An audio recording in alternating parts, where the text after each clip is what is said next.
Neale is a fantastic guest to have with us today because he is an Alba Party MP in Westminster with me in Parliament. But of course, it is now the Alba Party, Neale, that seems to have the whip hand in this approaching confidence vote in the current Scottish Government.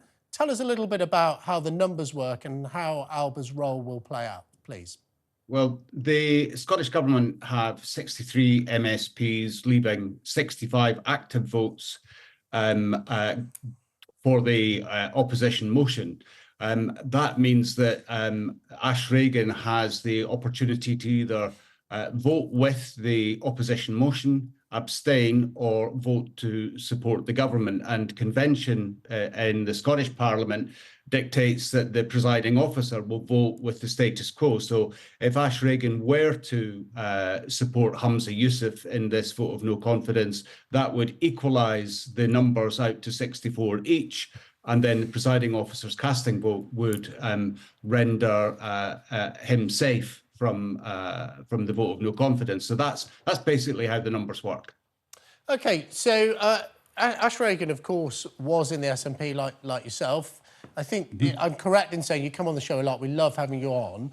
That the sort of the guiding principle of the Alba Party is it is the real party seeking independence. And you have said previously that you think the SNP has lost its way a little bit, just in terms of government, but particularly in terms of that independence question. So if Ash Regan is potentially, I know she hasn't committed to it, going to support the SNP, prop up the SNP government, what's the point of the Alba Party? Well, look, the letter that Ash Regan has written to the First Minister and published this morning sets out the broad issues that we have raised as as a party with the First Minister. So it effectively is a refocus on the case of it for independence. It's also very importantly about defending women's, LGBT people and children's rights from the creep of queer theory ideology. But also there's a call to return to good governance. And a good example of that is to defend important industrial infrastructure such as Grangemouth Oil Refinery from closure.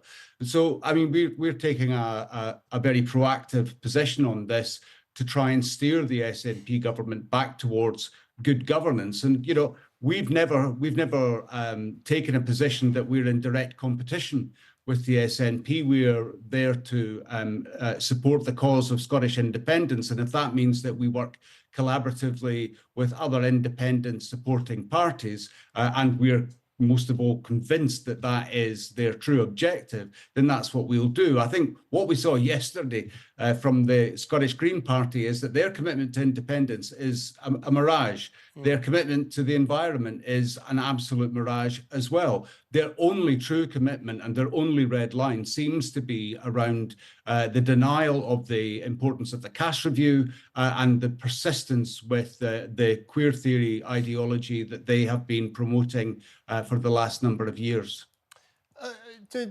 That's a really helpful sort of explanation of the situation as you see it. But surely the Alba Party would welcome another set of elections. The SNP, if you look at all opinion polls, is not doing as well as it has done historically. It's an opportunity for the Alba Party, I'm sure, to capitalise on that, as the Alba Party would say, the true party pushing for independence.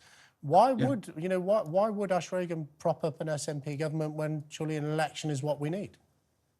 Well, look, Ash Regan is a serious politician. She's a very capable politician, and she will weigh up all of these issues. There's no guarantee that Ash Regan is going to run to the rescue of Humza Yousaf as First Minister. We've put forward a very clear steer on the issues that we would like to get a response from the First Minister on. And now the ball is in his court to respond to that. And I think it would only be right and proper that Ash will use her great skills to assess the response that she gets from the First Minister, and she will make the right decision for her, for Scotland, and for the Alba Party based on that response from the First Minister. OK, Neale, that's really helpful. Let me ask you a couple of questions about your former party, the SNP. Is it likely or conceivable that some SNP members of the Scottish Parliament won't vote to support their leader? Is the party itself divided? Is there a concern that some of his own MSPs won't turn up and vote for him? Well, I mean, that's always a possibility. I mean, it could be that, some MSPs are otherwise detained or, held up with other issues. That's always a potential risk for the First Minister.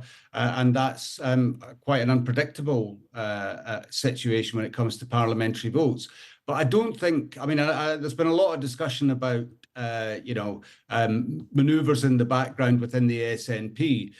But I think it would be a very brave individual who stood up and publicly criticised the First Minister at such an important point. And given, reflecting back on the last 5 years, in my experience, that for an SNP MSP or MP to put their head above the parapet on any important issue has been, unfortunately, not a frequent occurrence.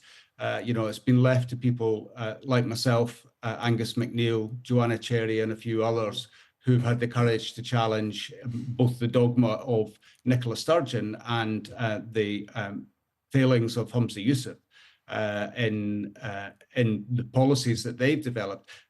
I don't really anticipate that there is a strong voice within the SNP that would vote against Humza Yousaf. I think probably the runners and riders in that scenario would be perhaps Fergus Ewing, but Fergus, in an interview yesterday, said, it's not in his nature to be vindictive. And I think that's probably true broadly across any of the sensible heads that are left in the SNP. Neale, fantastic insight there. Can I just ask you very briefly, on a scale to 0 of 10, where 10 is guaranteed and 0 guaranteed that he will survive and 0 is that he's already gone, what between 0 and 10 do you think the likelihood of Humza Yousaf still being First Minister of Scotland in a month's time? Well, I think the reality, Jake, is that whatever happens, Humza Yousaf's First Ministership has been deeply damaged by this folly that he embarked upon yesterday morning. I can't see him surviving this. Whether he wins the vote of confidence or not, as party leader and First Minister, his days are absolutely numbered. And I think already there are moves within the party to come up with a replacement for him. I don't think he can. I don't think any political leader can survive the tumult that he's put himself. Yeah, he's brought it all on himself now. Yeah, he's brought it all on himself by his actions. Thank you so much. Thank you for coming on. Really appreciate hearing from you here on TalkTV.